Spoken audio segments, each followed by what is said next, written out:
तर मी हे भक्ती योगाचे अध्याय आपण आता बघणार आहोत 7 ते 12. हं? ओम अज्ञानतिमिरान्धस्य ज्ञानाञ्जनशलाकया चक्षुरुन्मीलितं येन तस्मै श्रीगुरवे नमः। श्रीचैतन्यमनोभीष्टं स्थापितं येन भूतले स्वयं रूप कदा मह्यं ददाति स्वपदान्तिकं। वन्देऽहं श्रीगुरौ श्रीयुतपदकमलं श्रीगुरून् वैष्णवांच श्रीरूपं साग्रजातं सहगण रघुनाथान्वितं तं सजीवं साद्वैतं सावधूतं परिजनसहितं कृष्ण चैतन्यदेवं श्रीराधा कृष्ण पदान् सहगण ललिता श्री विशाखान्वितांच। हे कृष्ण करुणा सिंधो दीनबंधो जगतपते गोपेश गोपिका कांत राधाकांत नमोस्तुते। तप्त कांचन गौरांगी राधे वृंदावनेश्वरी वृषभानुसुते देवी प्रणमामि हरिप्रिये। नमा ओम विष्णुपदाय कृष्णपृष्ठाय भूतले श्रीमते भक्ति वेदांत स्वामी इति नामिने। नमस्ते सारस्वते देवी गौरवाणी प्रचारिणे निर्विशेष शून्यवादी पाश्चात्य देश तारिणे। जय श्री कृष्ण चैतन्य प्रभु नित्यानंद श्री अद्वैत गदाधर श्रीवासादि गौर भक्त वृंद। हरे कृष्णा कृष्ण कृष्णा हरे हरे हरे राम राम राम हरे हरे। हरे कृष्णा कृष्ण कृष्णा हरे हरे हरे राम राम राम हरे हरे। तर स्वागत आहे पुन्हा सर्वांचे आपल्या लेवल 2 भगवद्गीतेच्या क्लासमध्ये। आज आपण 7वा अध्याय आता पाहूया। पण जे पहिले 6 अध्याय आहेत ना, हे आपल्याला कर्मांद्वारे कृष्णाशी कसं जोडायचं हे शिकवतात। आणि शेवटचे 6 आहेत ते आपल्याला ज्ञानयोग शिकवतात। कृष्णा आणि कृष्णाने मध्ये भक्तियोग ठेवलाय। आता 7 ते 12 हे जे अध्याय आहेत ना, ह्यांना भक्ती योगाचे अध्याय असं म्हटलं जातं। आणि हा जो भक्ती योग आहे ना, हा बरोबर मध्ये आहे, सुरक्षित असा। म्हणजे आपण पहिल्या लेवलला ती उदाहरणं पाहिलेलीत बघा, की म्हणजे कशाच्या पण आता आपण बटाटे वडा वगैरे खात असलो तर अ, आतमध्ये सारण असतं जे मुख्य असतं ज्याच्यामुळे चव येते। किंवा आपण आता तुम्ही महत्वाची कागदपत्र वगैरे कुठे बॅग भरताना ठेवायची वगैरे असली तर साधारण आपण मध्यभागी सुरक्षित ठेवतो ती। तसं हा जो महत्वाचा भाग आहे तो मध्ये आहे, सुरक्षित असा। हा भक्ती योग, की भक्ती म्हणजे काय, नक्की भक्ती करायची म्हणजे काय करायची। आणि इथे ना कृष्णाने ह्या अध्यायांचं ना थोडस वैशिष्ट्य आहे, की ह्या अध्यायांमध्ये कृष्णाने स्वतःविषयी माहिती सांगितलेली आहे। जनरली आपण खूप भक्ती करतो म्हणजे काय करतो ते आता तुम्ही पाहाल हळूहळू। आणि कृष्णांना इथे भक्ती म्हणजे काय अपेक्षित आहे ते पण बघाल। त्यांनी आधी स्वतःविषयी इथे माहिती सांगितलेली आहे, की आपल्याला पोझिशन माहित पाहिजेत, की आपण कोण आहोत आणि कृष्ण कृष्ण किंवा भगवंत ज्यांना गोविंद म्हणतो आपण ते कोण आहेत, ते आपल्यासाठी काय काय करतात। म्हणजे आपण कोण आहोत ते काय आहेत हे आपल्याला बरोबर या मधल्या अध्यायांमध्ये व्यवस्थित तत्वतः कळतं। ओके. आणि हे भक्तीचे अध्याय। मग आता जे 6 पर्यंतचे अध्याय आपल्याला कर्मांद्वारे कृष्णांशी कसं जोडलं जायचं हे दाखवत होते। तर तुम्हाला तो 6व्या अध्यायाचा शेवटचा श्लोक सांगते हा। कारण 6व्या अध्यायात ध्यान योगामध्ये अर्जुनाला ऍक्च्युली आपण सुरुवातीपासून बघितलं असं खूप वाटत होतं ना, की मी युद्ध करू नये, कशाला एवढा मनुष्य संहार, नको मला हे हस्तिनापूर साम्राज्य, त्यापेक्षा मी वनात जातो आणि शास्त्रांचा अभ्यास करतो। असं अर्जुनाला वाटत होतं आणि कृष्णाचं काय म्हणणं होतं, की अर्जुना ही म्हणजे तू एक क्षत्रिय आहेस, तुला त्याची आवड नाहीये. म्हणजे अर्जुनाला वाटत असतं, पण कृष्ण काय सांगतात, "तो तुझा धर्म नाहीये. तुला आवडेल का अ, वनात जाऊन अभ्यास करायला?" हां, प्रत्येक गुण असतात त्याप्रमाणे आपण वागत असतो ना. अर्जुन हा राजा होता, क्षत्रिय होता. पण अर्जुनाला ते पटत नव्हतं. त्याला वाटत होतं, की आपण वनात जावं आणि ध्यानधारणा वगैरे शास्त्रांचा अभ्यास करावा. तर आता काल ध्यानयोग जेव्हा 6वा अध्याय सांगितला, तेव्हा अर्जुनाने काय सांगितलं, की मी एक वेळ वायूला कंट्रोलमध्ये म्हणजे नियंत्रित करेन, पण मला मनाला नियंत्रित करता येणार नाही कृष्णा. मग कृष्णाने काय सांगितलं, "जे अशक्य आहे ते मी तुला का सांगेन?" हां, त्यासाठी तुमचा अभ्यास हवा, सराव हवा आपला. ओके. मनाचा निग्रह हवा. तर नक्की तू हे करू शकतोस.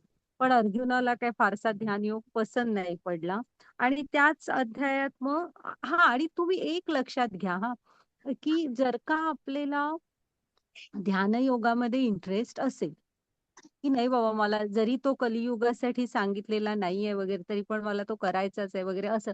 तर उघडा 6वा अध्याय आणि तुम्ही तो वाचा. हां, इथे कृष्णाने जे सांगितलंय, ते तुम्ही करा. आणि मुख्य म्हणजे ध्यानयोगामधलं एवढंसं सुद्धा पाऊल तुम्ही गुरूंच्या मार्गदर्शनाशिवाय टाकायचं नसतं. ओके, मग त्याच्यावरचे ते आपण अष्टांग योगाचे टप्पे वगैरे बघितले. फक्त एवढंच लक्षात ठेवा, की इथे कृष्णाने जो सांगितलाय त्याप्रमाणे तो करायचा. अष्टांग योग म्हणजे 8ही पद्धतीने कृष्णांशी जोडलं जायला हवं. तुम्ही एकही त्यातली स्टेप गाळू शकत नाही. 8ही पायऱ्या तुम्ही कृष्णाला जोडल्या जायलाच पाहिजे. तर असा आहे तो. पण आपल्या अर्जुनाला काही फारसा तो असं वाटत नाहीये, की मला तो जमेल. मग इथे ना 6व्या अध्यायाच्या शेवटी कृष्णाने एक श्लोक सांगितलेला आहे. त्याचं आता फक्त ट्रान्सलेशन वाचते हां. 6.47 मध्ये आणि सर्व म्हणजे भक्ती योगाविषयीचा आहे हां. आणि सर्व योग्यांमध्ये जो योगी दृढ श्रद्धेने सदैव माझ्यामध्ये वास करतो, अंतःकरणात माझे चिंतन करतो, माझी दिव्य प्रेममय सेवा करतो, तो माझ्याशी पूर्णपणे योगयुक्त असतो. तोच सर्वश्रेष्ठ योगी होय, असे माझे मत आहे. ओके. मग हा हा जो श्लोक आहे ना, मग हे काय आहे, की जो दृढ श्रद्धेने माझ्यामध्ये वास करतो, अंतःकरणात माझे चिंतन करतो, माझी दिव्य प्रेममय सेवा करतो, हीच भक्ती आहे. हाच ते श्लोक सांगतात आणि हा अध्याय इथे संपलाय. मग आता ना आजपास 7वा अध्याय ज्ञान विज्ञान योग हा सुरू होतो. ज्ञान म्हणजे काय? तुम्ही जे कायही शिकता हे ज्ञानमध्ये येतं. मग ते विज्ञान कधी बनतं? जर का तुम्ही जीवनात ते अप्लाय केलं, उतरवलं, वापरलं, तर ते विज्ञान बनणार. म्हणजे आता तुम्ही डॉक्टरचं म्हणजे मेडिकलचं शिक्षण घेतलं, पण प्रॅक्टिस नाही केली. तर फक्त ज्ञान मिळवलं, ते विज्ञान झालं नाही. म्हणजे तुम्ही जीवनात उतरवलं नाही ते. तर गीता ही तशी नाहीये. गीता ही आप लक्षात घ्या, तुम्हाला शिकायची पण आहे आणि जीवनात उतरवायची पण आहे. आपल्याला कृष्णांशी जोडून पण घ्यायचंय. हां, मग ह्या अध्यायात ना आपल्याला आता तर कृष्णाने एवढं सांगितलं, की जो अंतःकरणात माझे सदैव ज्याच्या अंतःकरणात सदैव मीच असतो वगैरे. पण मग हा जो अध्याय आहे ना, इथे असं अर्जुनाला हे जरा छान वाटलंय. मग पण त्याला आता ते कळत नाहीये, की बाबा हे सगळं करू भगवंतांची दिव्य प्रेममय सेवा करतो. मनात सदैव मीच असतो. म्हणजे काय करायचं नक्की? म्हणजे आता आपण एखाद्या मुलांना काहीतरी शिकवत असलो आणि त्यांच्या चेहऱ्यावर असे भाव असतात, की आपण जरा ते आणि त्यांना समजावून सांगायला पाहिजे एखादा विषय. तेव्हा शिक्षक आपले सांगतात ना परत एकदा आणि थोडं खोलात जाऊन मुलांना आवडतंय तर. तसं आता इथे भगवंत अर्जुनाला भक्ती योगाविषयी सांगतात. त्याला हे थोडं आवडतंय, की भक्ती करायची म्हणजे काय? आणि भक्तीची व्याख्या तुम्ही लक्षात ठेवा. भक्ती म्हणजे काय? भगवंतांची दिव्य प्रेममय सेवा. हं. तर आता हा ज्ञान विज्ञान योग, की हे ज्ञान आपल्याला जीवनात उतरवायचंय. मग तर तुम्ही इथे ना भगवंत तर म्हणतायत सतत माझं स्मरण करा वगैरे, पण कसं करायचं? कारण आपण 24 तास तर कृष्ण, कृष्ण कोणच म्हणत नाही. आपल्याला आपली कामं असतात. तर इथे भगवंतानी त्यांच्या शक्ती सांगितलेल्या आहेत. की जेव्हा कधी आपण त्यांना भेटू म्हणजे त्या शक्तींच्या आपला आणि त्यांचं गाठभेट पडेल किंवा काय, तेव्हा आपण नक्की हा हे भगवंतच ह्या रूपात आपल्याला भेटतायत. ही आपल्यामध्ये भावना यायला पाहिजे. त्यामुळे हळू-हळू आपण आपल्या मनाने कृष्णाशी जोडलं जाऊ. कारण मन खूप महत्वाचं असतं भक्ती योगामध्ये. हा वाटतो साधा, पण अतिशय शुद्ध मन लागतं. भक्ती योगामध्ये प्रगती करण्यासाठी. आणि इथे भगवंतांनी वेगवेगळ्या शक्ती सांगितलेल्या आहेत. त्या आपण जेव्हा-जेव्हा ते काही पाहू, तेव्हा हां, हे कृष्णच आहेत, जे मला भेटतायत. हे आपण आठवण काढू शकू, की जेणेकरून आपण त्यांच्याशी जोडलं जाऊ. ओके. हां, माताजी घ्या पुढे. आता एक-एक श्लोक बघूया आपण हां.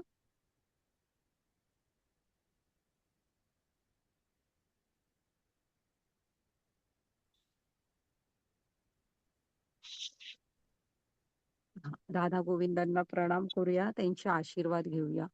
प्रभुपाद स्वामींना प्रणाम करू, त्यांचे आशीर्वाद घेऊ. नामानिष्ठदास प्रभूजींना प्रणाम करूया, त्यांचे आशीर्वाद घेऊया. पुन्हा आमच्या मराठीच्या पूजा माताजी, आमचे ग्रुप हेड आणि आमच्या ह्या पूर्ण टीमला प्रणाम करते. अन्वया माताजी ज्यांनी मला गीता शिकवली, त्यांना प्रणाम करते. आणि तुम्ही सगळे पण इथे येता आणि आम्हाला शिकवण्याचा आनंद घ्यायला देता. तुम्हाला सर्वांना पण सादर प्रणाम. हं. हां, वाचा माताजी. वाचू का? हां, मीनल माताजी वाचा. हा. हरे कृष्ण तेजस्विनी माताजी. श्री भगवान उवाच मय्यासक्त मनाः पार्थ योगै युञ्जन्मदाश्रयः असंशयं समग्रं मय यथा ज्ञास्यसि तच्छृणु. श्री भगवान म्हणाले, हे पार्थ, माझ्या भावनेने पूर्णपणे युक्त होत योगाभ्यास करून तसेच माझ्यावरती मन आसक्त करून तू मला पूर्णपणे निस्संदेह कसा जाणू शकशील ते आता ऐक. हरे कृष्ण. हां. तत्शृणु म्हणतायत बघा. हां, ऐक म्हणतायत. कृष्ण काय म्हणतायत? ऐक, अर्जुना ऐक. आणि भक्तीच्या नवविधा भक्तीमधली पहिला भक्ती आहे. ऐकणं म्हणजे श्रवण ही पण एक भक्ती आहे. आणि ना गीता आपल्याला आपली जरी लेव्हल 2 कंप्लीट झाली ना, तरी गीता हा जन्मभराचा प्रवास आहे. तर ना कदाचित लेव्हल 2 नुसती कंप्लीट केल्यावर तितकी ती कळणार पण नाही. तुम्हाला ती कशी उमजत जाईल सांगा? तुम्ही ना ऐकायला हवं, श्रवण करायला हवं. वेगवेगळे आता YouTubeवर वगैरे, पण श्रवण ना अधिकृत लोकांकडून करा. कायही मनाला येतायत असं नाही. गुरु शिष्य परंपरेतले जे चांगले वक्ते आहेत गीतेवरचे, अशांचं अवश्य तुम्ही निरूपण ऐका. हं. आणि तुम्हाला गीता अजून त्यामुळे कळत जाईल. इथे म्हणजे श्रवण खूप महत्वाचं असतं. आता सोपं उदाहरण सांगते. आपण लहानपणापासून कृष्ण, राम, विष्णू ह्या सगळ्यांना बघतोय, त्यांची भक्ती पण करतोय, सगळं करतोय. पण जेव्हा आपण गीतेचा पहिला आमची लेव्हल केली, त्याच्यानंतर कृष्णांना बघण्याचा तुमचा थोडा दृष्टिकोन बदलला असेल बघा. ही श्रवणाचा महिमा आहे. हं. की जेवढं तुम्ही ऐकत जाल ना, तेवढं आपल्याला कळत जातं. ओके. मग आता इथे अर्जुन पण कृष्णाला सांगतायत, सॉरी कृष्ण पण अर्जुनाला सांगतायत, की "ऐक तच्छृणु." तू लक्ष देऊन ऐक. हं, आपण पण असंच ऐकायला हवं. कसं ऐकायचं? कानात प्राण आणून ऐकल्यासारखं आणि अजून ऐकण्याचा प्रयत्न करायला हवा आपण. हां, आता ते काय म्हणतायत, माझ्या म्हणजे भगवंतांच्या भावनेने पूर्णपणे युक्त होऊन योगाभ्यास कसा करायचा? भगवंतांवरच आपलं मन आसक्त कसं राहायला पाहिजे हे सांगणार आहेत कृष्ण आपल्याला. तर भगवंतांवर मन आपलं किती आपण एक जपमाळ करत असलो तर मग तेवढा वेळ राहील. नैवेद्य दाखवताना 1-2 मिनिटं राहील. असं मग नित्य सतत कसं राहणार ते? हां, तर ते आपण ह्या अध्यायांमधून शिकणार आहोत, की आपण नित्य भगवंतांच्या स्मरणात कसं राहायचं. महामाताजी घ्या पुढे. आणि हा योगाभ्यास आहे. योग म्हणजे काय? भगवंतांशी जोडलं जाणं. To connect with Krishna. हां, तसा आहे. हा आपल्याला भगवंतांशी जोडणार आहे. माताजी श्लोक दिसत नाहीये. माताजी तुम्ही ह्याच्यातनं वाचा. पुस्तक ठीक आहे. असतं त्याच्यातनं. ओके, पुस्तकात वाचते. हां. हरे कृष्ण. ज्ञानं तेहं सविज्ञानमिदं वक्ष्याम्यशेषतः यज्ञात्वा नेह भूयोऽन्यत् ज्ञातव्यमवशिष्यते. प्रत्यक्ष ज्ञान आणि दिव्य ज्ञान हे दोन्ही प्रकारचे ज्ञान मी तुला पूर्णपणे सांगतो. हे जाणल्यावर तुला आणखी काही जाणावयाचे शिल्लक राहणार नाही. हरे कृष्ण. भगवंत सांगतायत की प्रत्यक्ष ज्ञान म्हणजे सध्या आपल्या आजूबाजूला काय आहे. आपण भौतिक जी सृष्टीमध्ये राहतो इथलं पण, आणि भगवंतांविषयीचं ज्ञान जे दिव्य आहे. आपण भगवंतांच्या ह्याच्यात नाही, आपण अ, त्यांची आध्यात्मिक लोक असतात तिकडे नाहीये आपण सध्या, भौतिक जगामध्ये आहोत. पण तेही ज्ञान आणि त्यांच्या आध्यात्मिक दिव्य ज्ञान भगवंतांविषयीचं, हे दोन्ही भगवंत आपल्याला सांगणार आहेत. आणि म्हणजे कशा लेवलने सांगणार आहेत बघा, की हे जाणल्यावर तुला आणखी काही जाणावयाचे शिल्लक राहणार नाही. हा, आता कुठले शिक्षक आपण असं म्हणू शकतो का, की मी तुला ह्यातलं सगळं काही शिकवलं आहे, आता तुला काय शिकण्याचं शिल्लक राहिलं नाही, असं नसतं. ते काय सांगतात, की मला जे येत होतं ते मी पूर्ण तुला दिलंय. हा, पण इथे कृष्ण बघा काय सांगतायत, की हे ज्ञान मिळाल्यावर तुला आणि काय जाणायचे शिल्लक राहणार नाही. का म्हणतायत, तर भगवंत हे पूर्ण आहे. हं? म्हणून घ्या माताजी.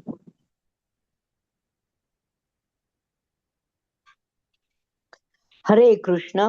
मनुष्याणां सहस्रेषु कश्चिद्यतति सिद्धये यततामपि सिद्धानां कश्चिन्मां वेत्ति तत्त्वतः.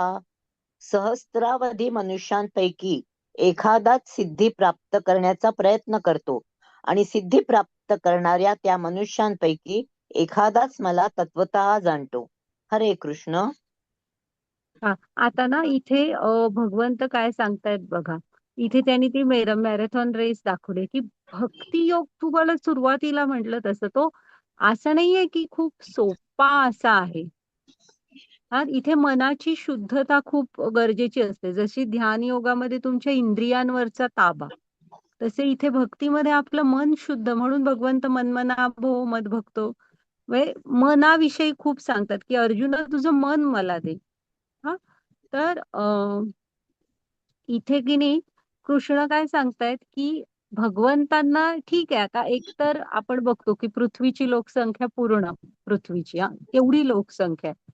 त्यातले आता किती लोकांना कृष्ण माहीत असतील. हा, ते थोडेच. एक आपण भारतात आहोत म्हणून बाबा सगळ्यांना कृष्ण माहीत आहे. मग त्यातल्या किती लोकांना असं वाटतं की कृष्ण मला हवा आहे, म्हणजे मला कृष्णाकडे जायचंय. अशी तुम्ही किती धरा, असं वाटणारी एक सहस्त्रावधी मनुष्य धरा, अशी हजारो लोक धरा. हा, की ज्यांना वाटतंय की मला कृष्ण पाहिजे.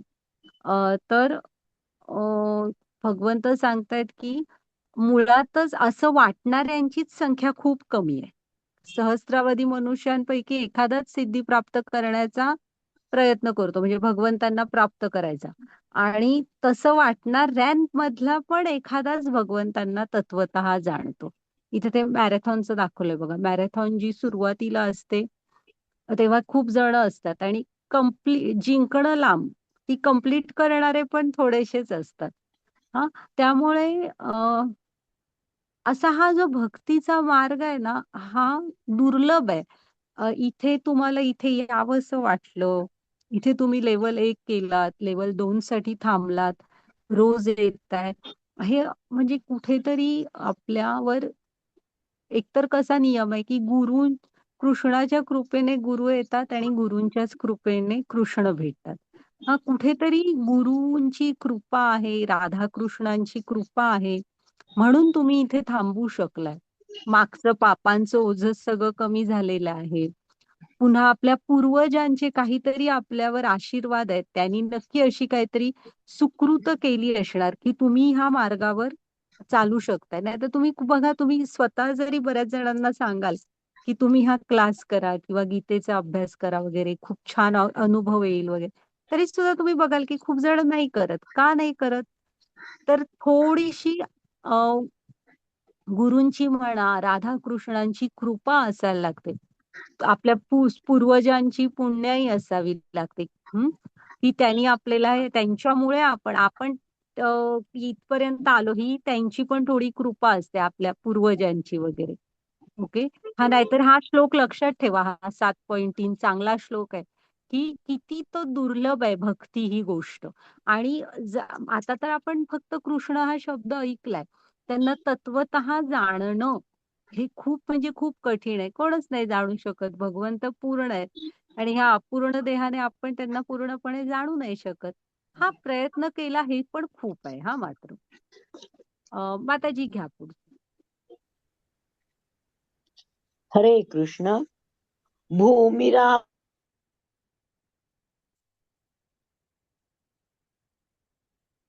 इति यं मे भिन्ना प्रकृतिरष्टधा. पृथ्वी, पाणी, अग्नी, वायू, आकाश, मन, बुद्धी आणि अहंकार या 8 माझ्या भिन्न प्राकृतिक शक्ती आहेत. हरे कृष्ण. आता ना जरा भगवंतांच्या शक्ती सांगतायत. ह्या जेव्हा जेव्हा आपल्याला भेटतील तेव्हा आपण लक्षात ठेवा की हे भगवंत ह्या रूपात आपल्याला भेटतायत.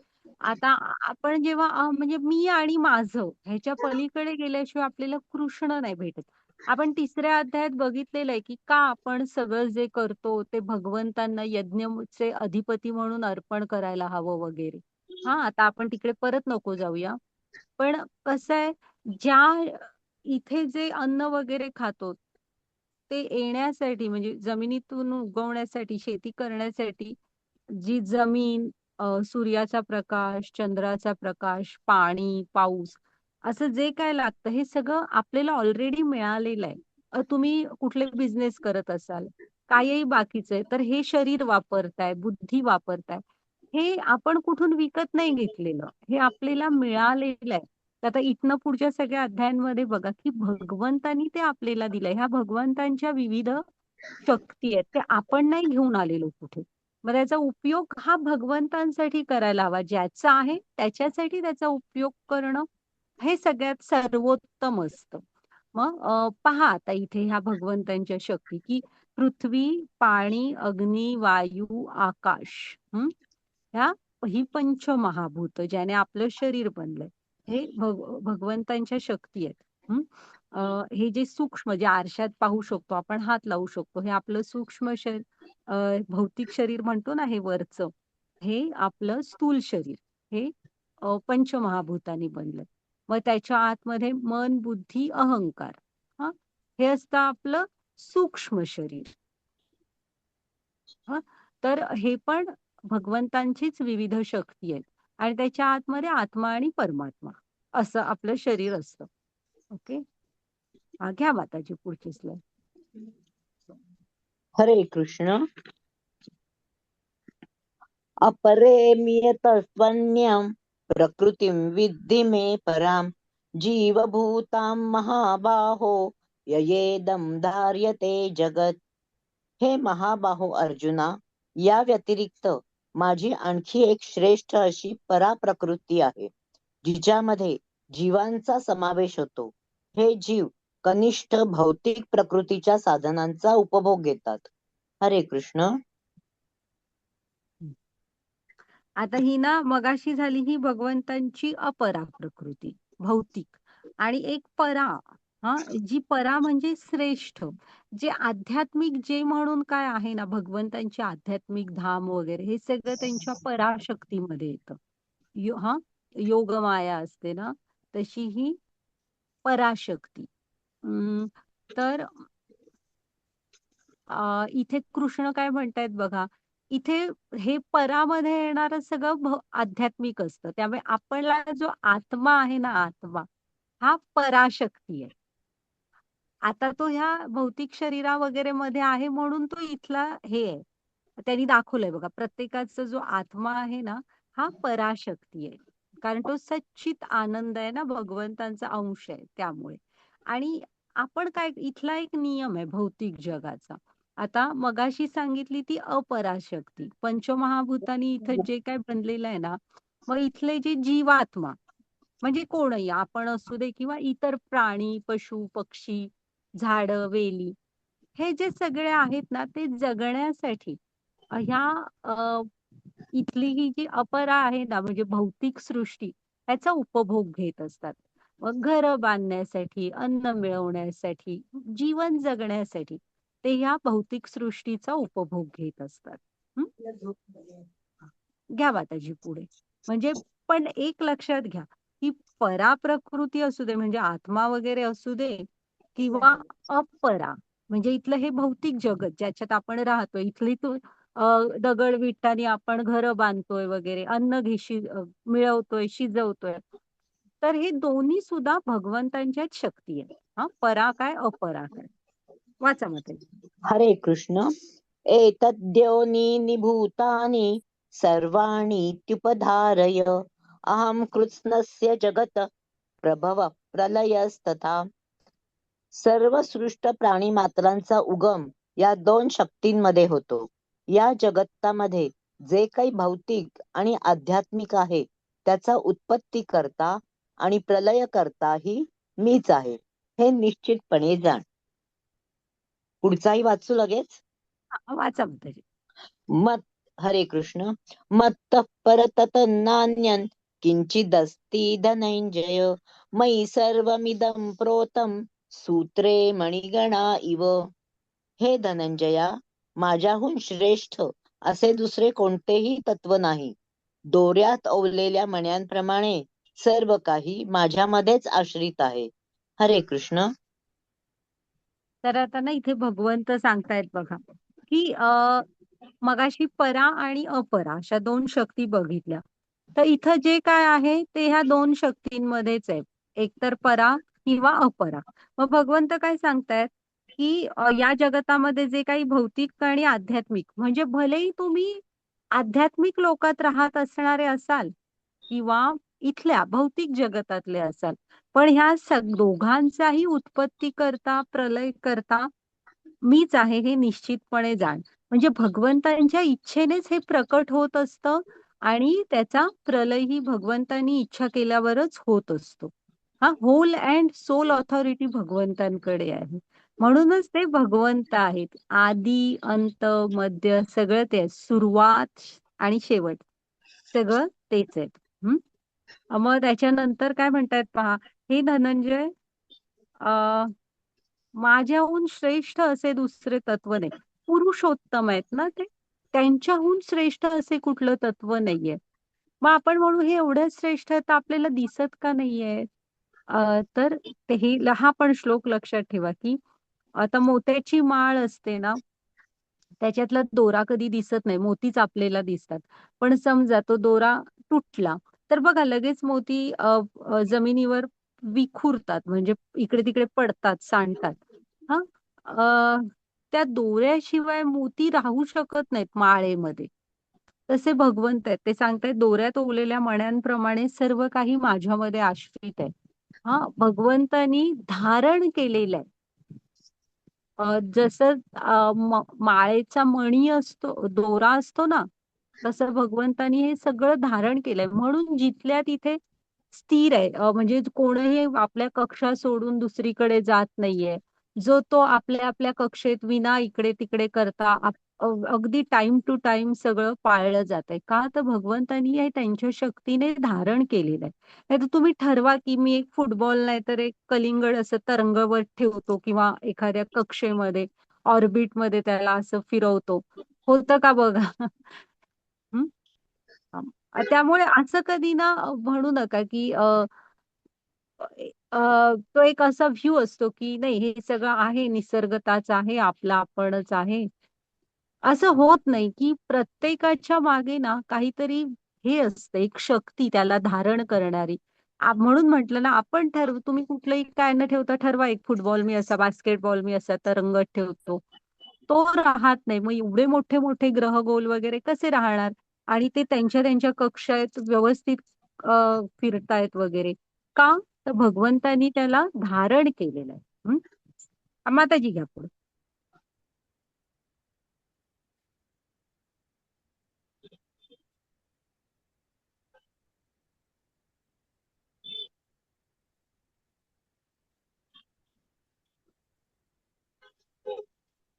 वाचा माताजी. हरे कृष्ण. रसोऽहमप्सु कौन्तेय प्रभास्मि शशिसूर्ययोः प्रणवः सर्ववेदेषु शब्दः खे पौरुषं नृषु. हे कौंतेया, पाण्यामधील रस मी आहे. चंद्र आणि सूर्याचा प्रकाश मी आहे. वैदिक मंत्रांमधील ओंकार मी आहे.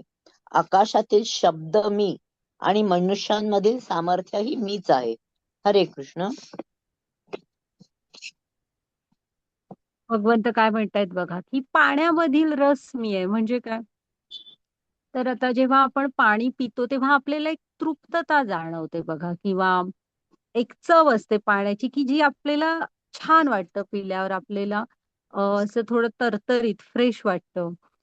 किंवा मग आपण नुसते वाटाणे चवळी शिजवत नाही. ते आधी पाण्यात भिजवतो, बटाटे पाण्यात उकडतो, किंवा काही भाजी जरी दोडका वगैरे काहीतरी आपण डाळ वगैरे पाण्यात शिजवतो. म्हणजे आपल्याला त्याला पाण्यामधून काहीतरी मिळतं ना, हं, चव म्हणा, जीवन रस असा. तर ते जे आहे ते भगवंत आहेत. पाण्यामधील रस भगवंत आहेत. त्यामुळे आता हे जेव्हा कधी पाणी प्याल तेव्हा नक्की लक्षात ठेवा, की भगवंतांची आठवण येऊ द्या आपल्याला, की हा भगवंता ह्या रूपात तुम्ही भेटताय, ही तुमची कृपा आहे. हा चंद्र सूर्याचा प्रकाश मी आहे. आता चंद्र अ, च्या ह्याच्यामुळे प्रकाशामुळे ना वनस्पतींमध्ये औषधी गुणधर्म येतात. पुन्हा वनस्पती ज्या असतात ना, अ, त्यांना विविध प्रकारची चव असते बघा. प्रत्येक भाजीची, कडधान्य, डाळी, हे प्रत्येक गोष्टीची एक वेगवेगळी चव असते, फळांची वगैरे. ती पण चंद्राच्या प्रकाशामुळे येते. त्याच्यामधले औषधी गुणधर्म पण त्यांच्यामध्ये येत असतात. हां, तर मग तो चंद्राचा प्रकाश किंवा आता सूर्यप्रकाशाशिवाय तर वनस्पती अन्नच नाही बनवू शकणार, फोटोसिंथेसिस होणारच नाही. तर मग तो सूर्याचा प्रकाश पण कोण आहेत? भगवंत आहेत. ओके. वैदिक मंत्रांमधील ओंकार मी आहे. अ, कुठलाही मंत्र हा ओमने सुरू होतो पहा. ओम नमः शिवाय, ओम गण गणपते नमः. हे कुठलाही मंत्र बघा. ओम हे भगवंतांचं ध्वनी प्रतिनिधी आहे. हं, लक्षात ठेवायचं. अ, ओम हा म्हणजे असं म्हणतात, की जेव्हा इथली हे सगळ्या निर्मितीची सुरुवात झाली, ओंकार, प्रणव मधून सुरुवात झालेली आहे. इथे ओंकाराचा नाद आहे सगळ्यामध्ये. हां, तर वैदिक मंत्रांमधील ओंकार मी आहे. आकाशातील शब्द मी आहे. मनुष्यांमधील सामर्थ्य मी आहे. आकाशातील शब्द म्हणजे काय माहिती आहे? की आपण म्हणतो ना, अ, अवकाश ही एक निर्वात पोकळी आहे. तर ती जी निर्वात पोकळी म्हणजे आपण म्हणतो की ते व्हॅक्यूम आहे. गोलाचं खुर्चं आहे. काय झालं? 1 मिनिट हां. हे पाहिजे. माताजी एक 5 मिनिट फक्त हां जरा. हरे कृष्ण.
हरे कृष्णा आले परत.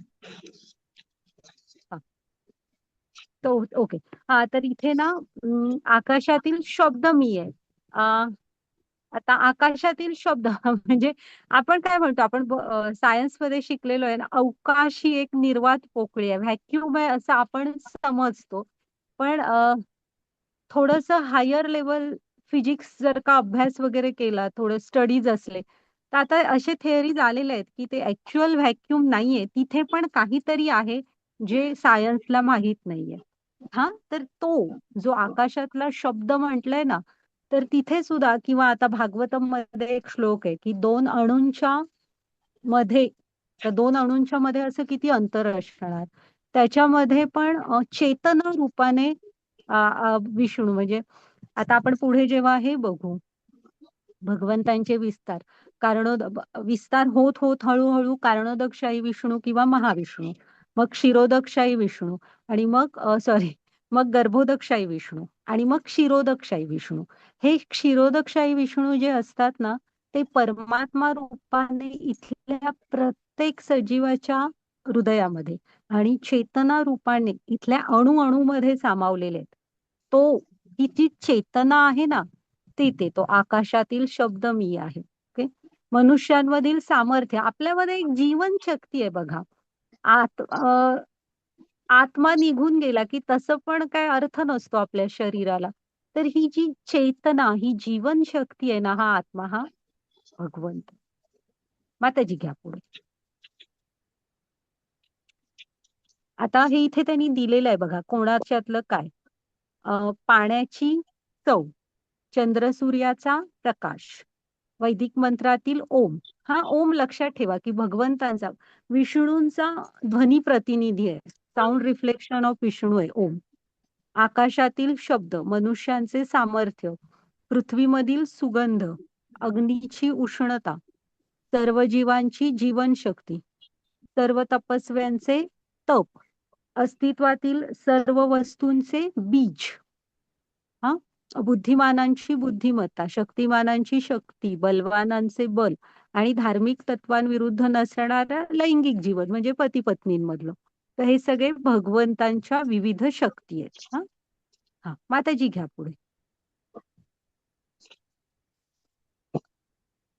एकदम 12वा आलाय पुढचा. हा ते त्यांनी मधले, हा मध्ये 13वा उत्तर आला घेतलेले ऍक्च्युली. आहेत. ठीक आहे. हा ते मधले त्यांनी हरे त्या चार्ट कृष्ण. मध्ये घेतले. हं. 12वा वाचा मग तुम्ही. हरे कृष्ण.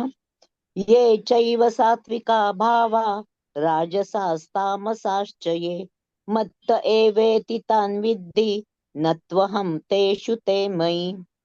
सात्विक, राजसिक किंवा तामसिक हे सर्व भाव माझ्या शक्तीनेच अभिव्यक्त होतात. एका दृष्टीने मी सर्व काही आहे, परंतु मी स्वतंत्र आहे. मी प्राकृतिक गुणांच्या अधीन नाही, उलट तेच माझ्या अधीन आहेत. हरे कृष्ण. हा तर आता ते इथे आज सत्व, रज आणि तम हे गुण आपण 17 पुढच्या अध्यायांमध्ये पाहणारच, म्हणजे ऑलरेडी एकदा बघितलेलेच आहे. हा, 14वा अध्याय हा पूर्ण गुणत्रय विभाग योग त्या गुणांविषयीच आहे. तर हे जे सत्व, रज, तम हे त्रिगुणी माया आहे. मग ही जी माया आहे ना, ही भगवंतांचीच एक हे आहे. एक असते योग माया आणि एक असते महामाया. तर ही महामाया ज्याच्यामध्ये जी त्रिविध ताप देऊन देऊन आपल्याला भगवंतांच्या भक्तीच्या मार्गावर आणायचा प्रयत्न करत असते.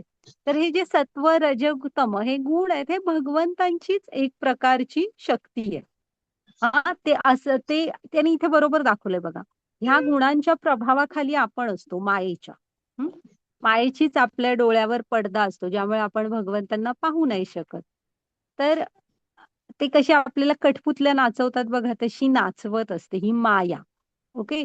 पण तिच्या वरती कोण आहे, तर भगवंत आहेत. म्हणजे ही माया सुद्धा भगवंतांची एक शक्ती आहे, त्यांच्या नियंत्रणात आहे.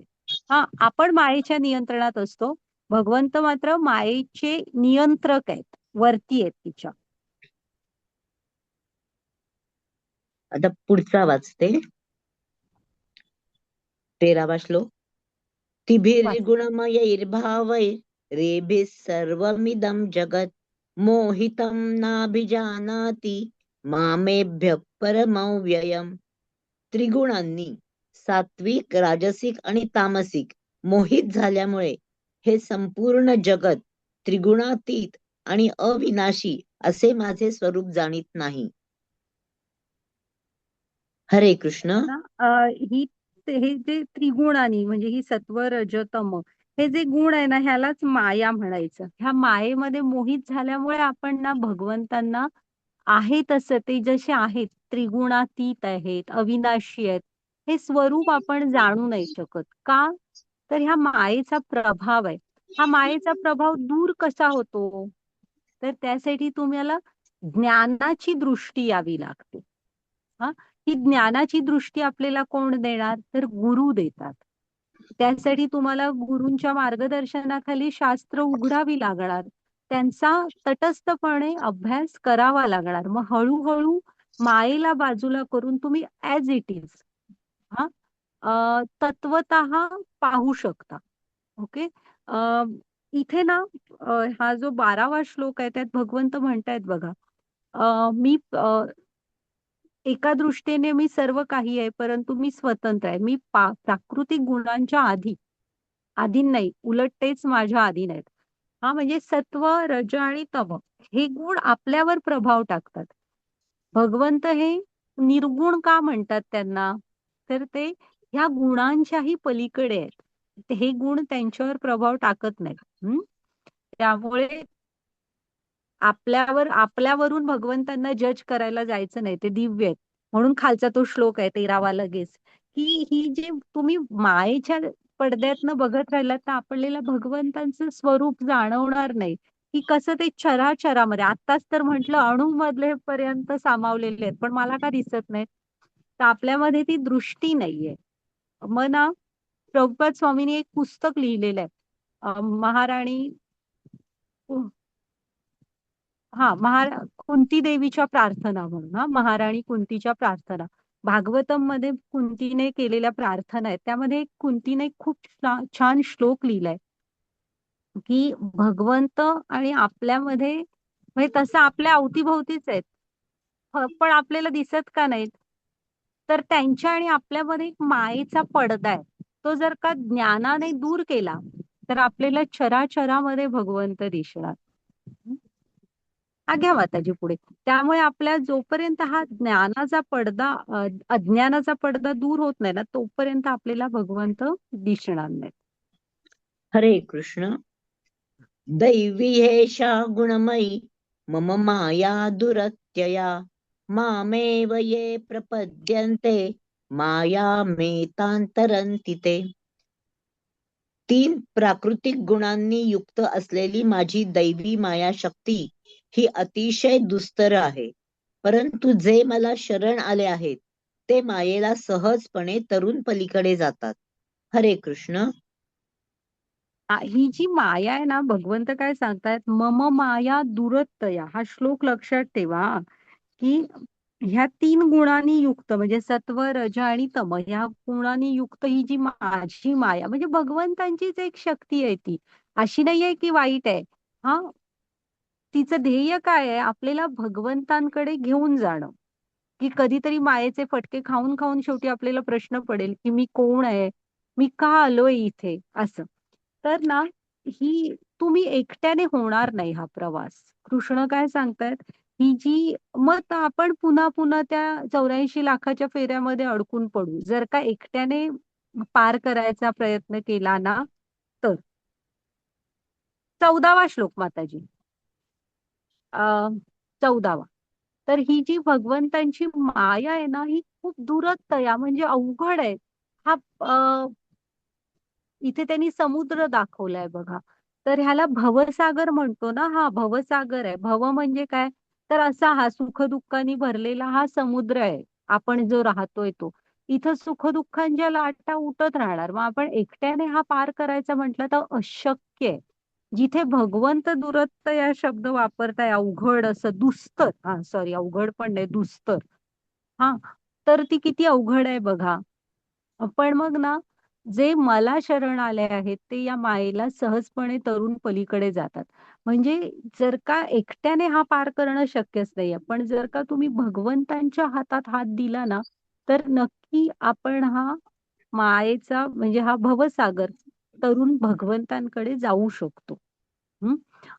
की सुख-दुःखाच्या लाटा येतील, पण त्या आपण झेलू शकू आणि त्या पार करू शकू. गरज काय आहे, की आपण आपला हात भगवंतांकडे देण्याची. म्हणून इस्कॉनमध्ये ते हरे कृष्ण वगैरे म्हणताना हात वर करतात तो कशासाठी, की भगवंत आम्ही इथे आहोत आणि आम्हाला तुमच्या हातात हात द्यायचा आहे. हं, असं. पण हा श्लोक लक्षात ठेवा, की एकट्याने होणारं नाही. तुम्ही जर का भगवंतांच्या हातात दिलात ना, तर मात्र ही माया आपल्यावर प्रभाव करत नाही. ती म्हणते, "हां, हे कृष्णांचे आहेत, ह्यांचे हे." मग आपल्याला माया आपल्यावर प्रभाव टाकत नाही. हां, माताजी घ्या पुढे. हरे कृष्ण. न मां दुष्कृतिनो मूढा प्रपद्यन्ते नराधमाः मायया परुतज्ञाना आसुरं भावमाश्रिताः. जे अत्यंत मूर्ख आणि दुष्ट आहेत, नराधम आहेत, ज्यांचे ज्ञान मायेमुळे नष्ट झाले आहे आणि जे असुरांची नास्तिक प्रवृत्ती धारण करतात, ते मला शरण येत नाहीत. हरे कृष्ण. हां, आता कृष्ण पुढे सांगतायत, की ती 4 लोकं जी भगवंतांना शरण जातात. पुढं ती 4 लोकं सॉरी ही कोण आहेत? ही जी भगवंतांना अजिबात शरण जात नाहीत आणि कृष्ण पण त्यांच्याकडे येत नाहीत. त्याच्यानंतर कोण त्यांच्याकडे जातं ते पण सांगितलेलं आहे. तर आता ही 4 बघा, की जे अत्यंत मूर्ख आहेत म्हणजे गाढवासारखे, की ज्यांनी ठरवलेलंच आहे, की इथं आपल्याला कमवून खायचं आहे, आपलं कोणी नाही आणि आयुष्यभर फक्त ते तेच करत असतात. मग हे करणं काय वाईट नाही. इथं प्रत्येकाने स्वावलंबी असायला हवं, स्वतःच्या गरजा स्वतः भागवायला हव्यात. पण तेच जीवनाचं अंतिम ध्येय बनवू नका. गाढव कसं असतं? प्रभुपाद स्वामींनी सांगितले, की गाढव असतं ना, त्याचा मालक त्याच्याकडनं खूप जास्त काम करून घेतो आणि बाकीचे आता घोड्या-बिड्याचा मालक त्यांना खायला बऱ्यापैकी चांगलंच क्वालिटीचं देतो. पण गाढवाचा मालक काम खूप करून घेतो आणि तेवढं खास त्याला खायला देत नाही. तरी पण आणि समजा अ, गाढवाने ठरवलं, की मी ह्या मालकाकडे येणार नाही, माझा मी फिरून खातो. तरी सुद्धा तो एवढं काय मी म्हणजे तो प्राणीच खूप साधाच आहे. त्याची गरज आजूबाजूच्या ते थोडं जे खायला मिळतं त्यातनं आरामात भागू शकते आणि त्याचा तो राहू शकतो. पण त्याला असं वाटत असतं, की त्या मालकासाठी मी राबल्याशिवाय मला अन्नच नाही मिळणार आहे. आणि माझं काही खरं नाही. म्हणून तो बिचारा परत येतोच मालकाकडे आणि राब-राब राबतो आणि एवढंसं खातो. ह्याला म्हटलेलं आहे ते मूढ. गाढवाचं उदाहरणही प्रभुपाद स्वामींनी इथं दिलंय. मग इथं आपण लक्षात काय घ्यायचंय, की इथे जे मनुष्य जीवनाचं खरं ध्येय ही भगवत प्राप्ती आहे. हे मनुष्य शरीर म्हणजे एक वाहन आहे तुम्हाला कृष्णांकडे घेऊन जाऊ शकणारं. हां, त्याला इतकं हलक्यात घेऊ नका. ती भगवंतांची अतिशय उत्कृष्ट अशी कलाकृती आहे. अ, निर्मिती आहे मनुष्य शरीर म्हणजे. तुम्ही स्वतः त्याचा कधीतरी मेडिकल सायन्सच्या दृष्टीने विचार केला तर खूप अद्भुत अशी रचना आहे. तर त्याचा उपयोग अवश्य तुम्ही स्वावलंबी बना, अन्न, वस्त्र, निवारा आणि तुमच्या इथे जीवनावश्यक वस्तू, समाजासाठी थोडे उपयोगी पडा, हे सगळं झालं. पण त्या थोडासा तरी आत्म्याच्या उन्नतीसाठी आपण उपयोग करायला हवा. हं. पण ते जे लोक असे नाहीयेत, की ज्यांना ते अत्यंत मूर्ख म्हणजे काय, की ज्यांनी ठरवलेलंच आहे, की आपल्याला इथे फक्त म्हणजे आयुष्यभर मग ते दुसरा काही विचारच नाही करत. त्यांना इथे ते म्हटलेलं आहे, अत्यंत मूर्ख. हां. मग त्याच्यानंतर अ, नराधम आहेत. दुष्ट आणि नराधम. म्हणजे त्यांची वृत्तीच ना दुसऱ्याला त्रासच देणं. नराधम म्हणजे काय? की अधम कामं करण्यात, की जी वेदांमध्ये वगैरे सांगितलेली आहेत, की तुम्ही करू नका बाबा. असे म्हणजे दुसऱ्याला धरून मार, त्यांच्याकडचे पैसे हिसकावून घे, चोऱ्या कर, व्यसनं कर. अशी म्हणजे जी नको म्हणून सांगितलेली आहेत, अशीच कामं त्यांना आणि स्वतःमुळे दुसऱ्याला त्रास झाला तर होऊ दे, त्याची काही फिकीर पडत नाही. तर असे लोक असतात ना, हे कधीही कृष्णाकडे येत नाहीत, कृष्ण त्यांच्याकडे नाही. मग ज्यांचे ज्ञान मायेमुळे अपरूत झाले म्हणजे समाजात शिकलेले वगैरे आहेत ते म्हणजे आताचे सायंटिस्ट वगैरे धरा. अहमपणा फार असतो. हां, की त्यांना भगवंतांचं ते दुसऱ्या अध्यायात शिकला असाल बघा, की देव दिसत नाही तर आम्ही मानणार नाही. आत्मा दिसत नाही तर आम्ही मानणार नाही. मग बुद्धी पण आपल्याला दिसत नाही. मग ती नाहीये का? मन पण आपल्याला दिसत नाही. मग नाहीये का ते? मग तिथं हवा पण दिसतच नाहीये. मग नाहीये का? तसं तर मग ते कसं माहितीये ह्याला म्हणायचं की ह्यांचं ज्ञान मायेमुळे नष्ट झालंय. आणि संशोधनं करतील ती पण कशी, की अहमपणाने, की मी इथला कर्ता व्हायला पाहिजे. अशी संशोधनांमध्ये वगैरे गुंतलेले असतात. काहीच्या काय संशोधनं, की लॅबोरेटरीजमध्ये मुलं डिझाइन करायची आणि जन्माला घालायची. अ, पुन्हा ती वेगवेगळी अशा आता आपण त्याचे थोडे दुष्परिणाम सध्या भोगतोच आहोत. अ, कसली बियाणी काय म्हणतात त्याला ती जेनेटिकली मॉडिफाईड बियाणी असतात ना, ती हे ज्याच्यापासून काहीही मनुष्यांना उपयोग नाही, उलट हानी होते अशा. तर हे ज्यांचे ज्ञान मायेमुळे नष्ट झाले, त्यांना सिद्ध काय करायचं असतं, की ही पृथ्वीवर जे काय होतंय ते आमच्या कंट्रोलमध्ये आम्ही असं करू शकतो, अशा टाईप. मग ते कधी कृष्णाचा विचार करू शकत नाहीत आणि कृष्णही त्यांच्याकडे बघत नाहीत. आणि जे आसुरी वृत्तीचे आहेत, नास्तिक म्हणजे त्याची उदाहरणं म्हणजे तुम्ही रावण वगैरे घ्या. अ, हा हिरणाक्ष, हिरण्यकश्यपू. असं नव्हतं की वेदांचं ज्ञान नाहीये. त्यांनी पण वेदांचा वगैरे अभ्यास केलेलाच होता. हां, पण ते होते कसे आसुरी वृत्ती म्हणतात. की मी इथला आहे. ते 17व्या अध्यायात कृष्णाने छान वर्णन केलेलं आहे, की इथला सगळ्यात मेन किंवा कंट्रोलर, नियंत्रण करणारा मी आहे. मला सगळ्यांनी मान द्या. त्याला म्हणायची आसुरी वृत्ती. तर अशी लोकं पण भगवंतांना शरण येत नाहीत. भगवंत पण जात नाही. लक्षात ठेवा, जे अत्यंत मूर्ख आहेत, जे दुष्ट आणि नराधम आहेत, ज्यांचे ज्ञान मायेने हिरावून घेतलंय आणि जे आसुरी प्रवृत्तीचे. हां, माताजी घ्या पुढे. भगवंत पण जात नाहीत त्यांच्याकडे. हां, ही ती उदाहरण आहे. घ्या माताजी पुढे. हरे आता कोण कृष्ण. जातात ते बघूया. हो वाचा मग. चतुर्विधा भजन्ते मां जना सुकृतिनोऽर्जुन आतो जिज्ञासुरर्थार्थी ज्ञानी च भरतर्षभ. हे भरतश्रेष्ठ अर्जुना, 4 प्रकारचे पुण्यात्मे माझी भक्ती करीत असतात. आर्त, अर्थार्थी, जिज्ञासू आणि ज्ञानी. हरे कृष्ण. आता ना ही 4 लोकं भगवंतांकडे जातात. कोण? आर्त. आर्त म्हणजे काय? जीवनात काहीतरी दुःख आहे. पण ठीक आहे, दुःख असलं तरी एक चांगलं काम करतात, की ती डायरेक्ट कृष्णांकडे जातात. आणि ते आपल्या आई-बाबांसारखे आहेत ना, मूल रडताना आई-वडिलांकडेच गेलेलं बरं इकडे-तिकडे जाण्यापेक्षा. की ठीक आहे. मग आर्त. अर्थार्थी म्हणजे काय? जरा पैशाची गरज आहे, धन हवंय, आर्थिक लाभ हवाय, तर अशी लोकं.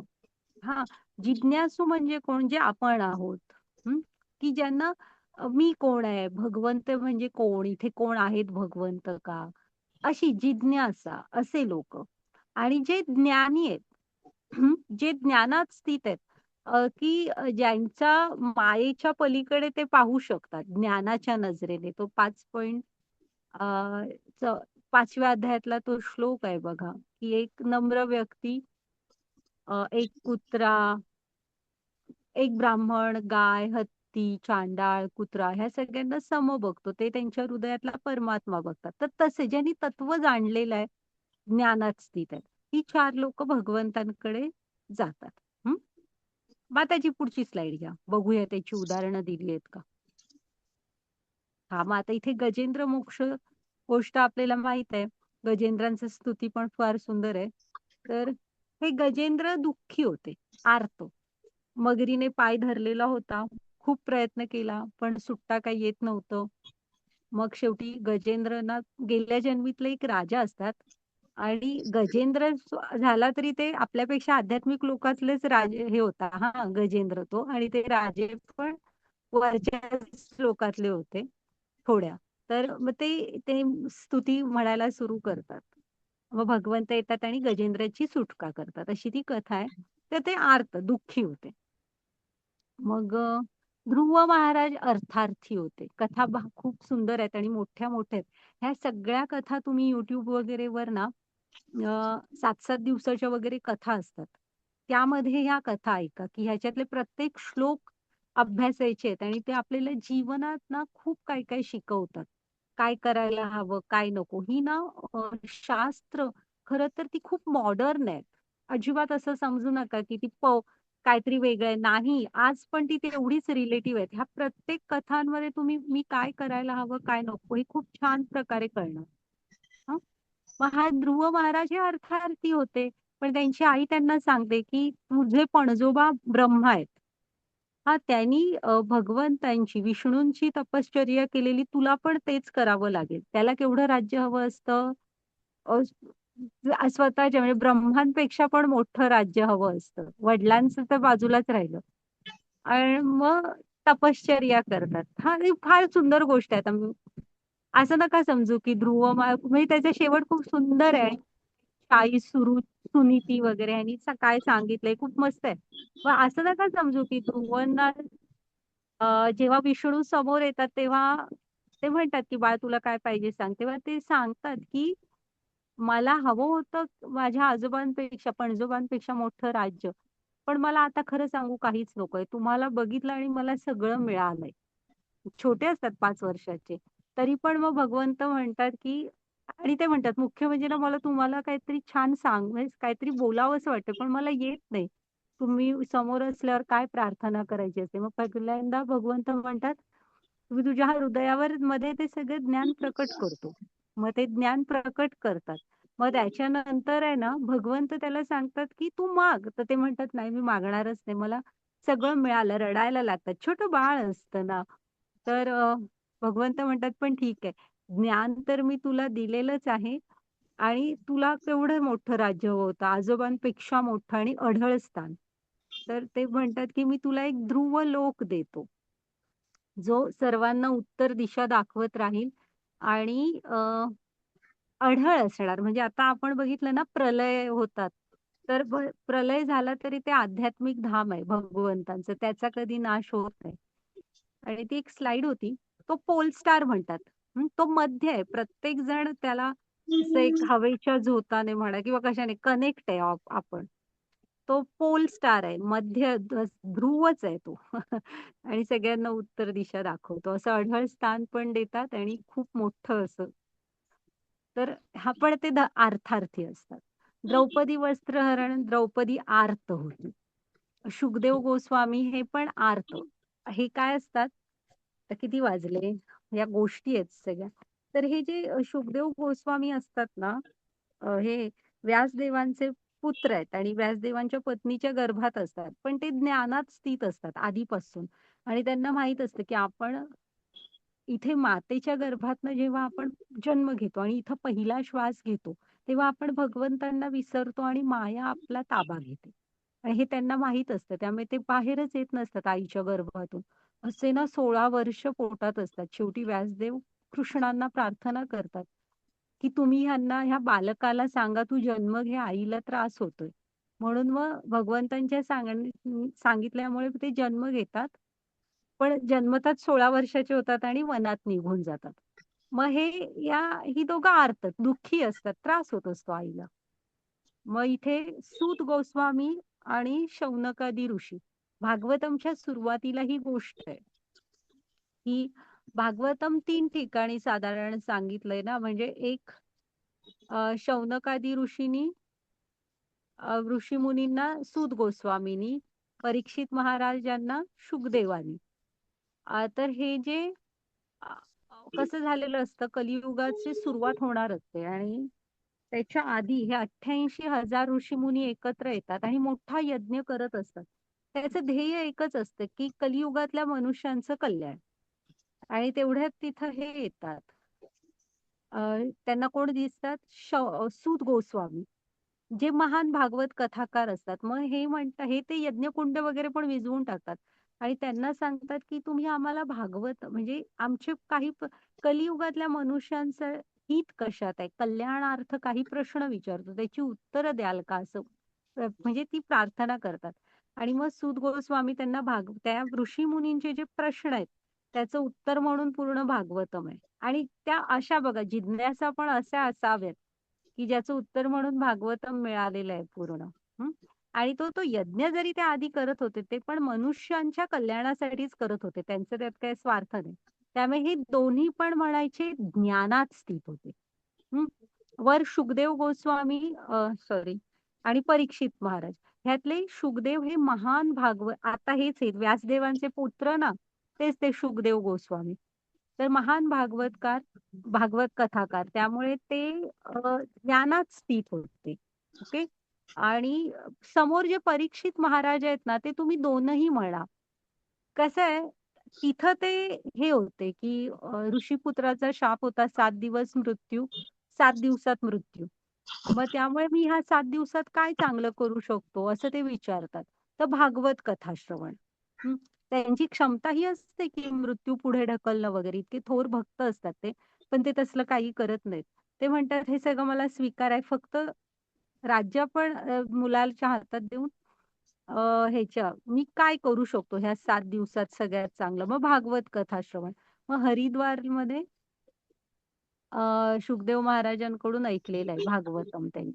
हां, तर हे परीक्षित इथं तुम्ही आर्तही म्हणू शकता किंवा अ, जिज्ञासू पण म्हणू शकता आणि ते ज्ञानी पण होते. असं नका समजू, की तिथं भागवतम विचारतायत म्हणजे ज्ञानी नव्हते. तर ज्ञानी का होते माहिती आहे? तर त्यांना मुळातच आईच्या गर्भातच, उत्तरेच्या गर्भात अश्वत्थाम्याने ब्रह्मास्त्र सोडलेलं असतं, तिथंच भगवंतांचं दर्शन झालेलं असतं. भगवंत गर्भात सूक्ष्म रूपाने प्रवेश करून त्यांना वाचवतात. आणि ते ज्ञानी पण होते. हं. पण ठीक आहे, जिज्ञासू आणि ज्ञानी असं धराल तरी चालेल. हां, माताजी. तर भगवंत ह्यांच्याकडे येतात. हां, आणि ही लोकं पण भगवंतांकडे जातात. तर किती वाजले बघते. आहे आपल्याकडे वेळ. तर आता हरे कृष्ण. ह्यापैकी भगवंतांना हां, कोण आवडतं बघूया. वाचा मग. हरे कृष्ण. तेषां ज्ञानी नित्ययुक्त एक भक्तिर्विशिष्यते प्रियो हि ज्ञानिनोत्यर्थम अहम सच मम प्रिया. यापैकी पूर्ण ज्ञानी आहे आणि नित्य भगवत भक्तीमध्ये युक्त आहे, तो सर्वोत्तम आहे, कारण मी त्याला अत्यंत प्रिय आहे आणि तो मला अत्यंत प्रिय आहे. हरे कृष्ण. आता ह्या 4 मधले 4 जणांचा पण तसा काही भरोसा नाही. होतं काय, की शेवटी आता समजा आर्त, मग त्याचं दुःख बाजूला झाल्यावर कदाचित तो कृष्णांना विसरून पण जाईल. अर्थार्थी पण तसंच आहे, की पैसेचं काम झालं, की कदाचित कृष्णांना विसरून पण जाईल. जिज्ञासूमध्ये पण आपण हा एक चान्स घेऊच शकतो, की त्याची जिज्ञासा मिटल्यावर कदाचित शुद्ध भक्तीमध्ये येईल. कदाचित त्याला नाही पण आवडेल आणि तोही निघून जाईल त्याच्या मार्गाने. पण जो ज्ञानी असतो ना, तो भगवंतांशी जोडला गेलेला असतो. त्याने तत्व जाणलेलं असतं, की भगवंत कोण आहेत? मी कोण आहे? हां. आणि त्यामुळे कृष्ण म्हणतात, की नुसता पण ज्ञानी नाही हां. वाक्य काय बघा. त्यापैकी पूर्ण ज्ञानी आणि नित्य भगवत भक्तीमध्ये युक्त असणारा सर्वोत्तम आहे. म्हणजे नुसतं ज्ञान मिळवून ते थांबलेले नाहीयेत, तर तत्व जाणले आणि जोडून घेतलंय त्यांनी कृष्णांशी. जे भक्तीमध्ये हां, नित्य भगवत भक्तीमध्ये युक्त आहे, तो सर्वोत्तम आहे आणि मी त्याला अत्यंत प्रिय आहे, तोही मला अत्यंत प्रिय आहे. कारण भगवंतांचं त्यांच्या भक्तावर अपार प्रेम असतं. हं. तर मग ह्या 4 पैकी भगवंतांना कोण प्रिय आहे? जो ज्ञानी आणि भक्त आहे. ओके. हां. माताजी घ्या पुढे. हरे कृष्ण.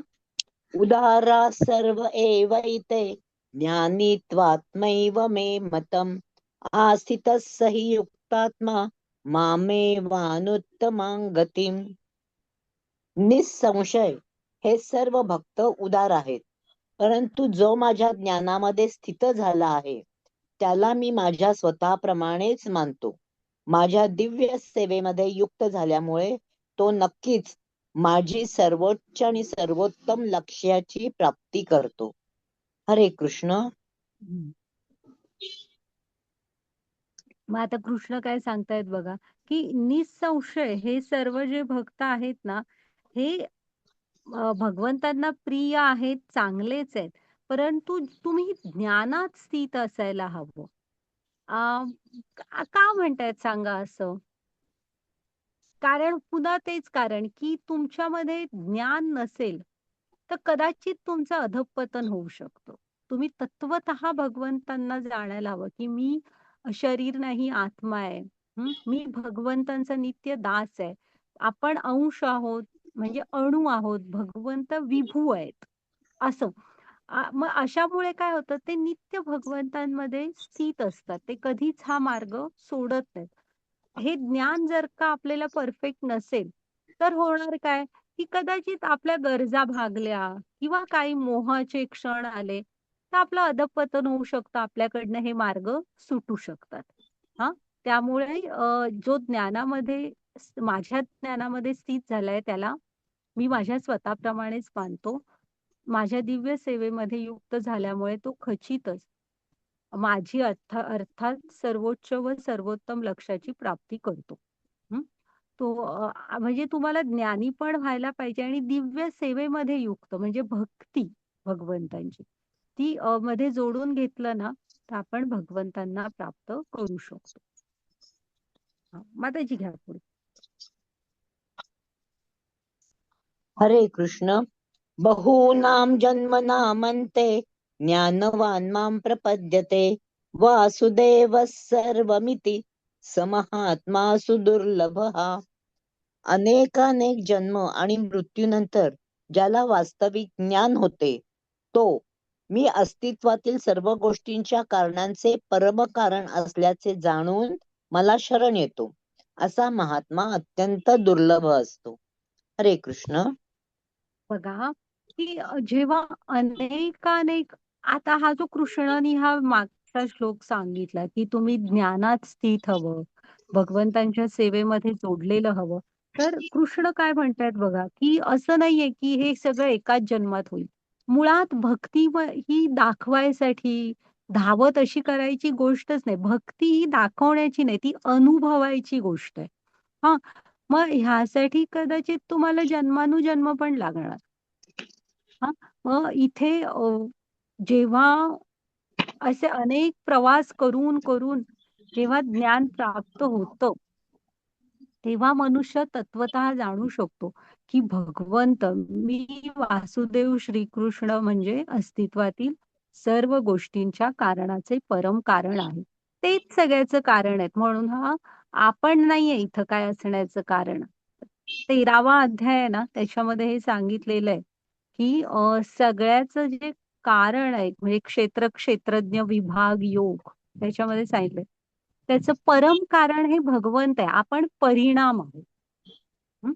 तर हे सगळं ज्ञानाने तो जाणू शकतो. अनेक जन्मांच्या प्रवासानंतर आणि मग भगवंतांना जेव्हा हे कळतं ना, तेव्हा मात्र आपण त्यांच्यापासून लांब नाही राहू शकत. तेव्हा आपण त्यांना शरण जातो आणि असा महात्मा अत्यंत दुर्लभ असतो. महात्मा म्हणजे काय? तर हे इथे कृष्णाने सांगितलंय. त्यांचे ड्रेस वगैरे सांगितलेले नाहीयेत बघा. तर हे मन आपलं असं असायला हवं, की तुम्ही तत्वतः कृष्ण काय आहे हे जाणलं पाहिजे.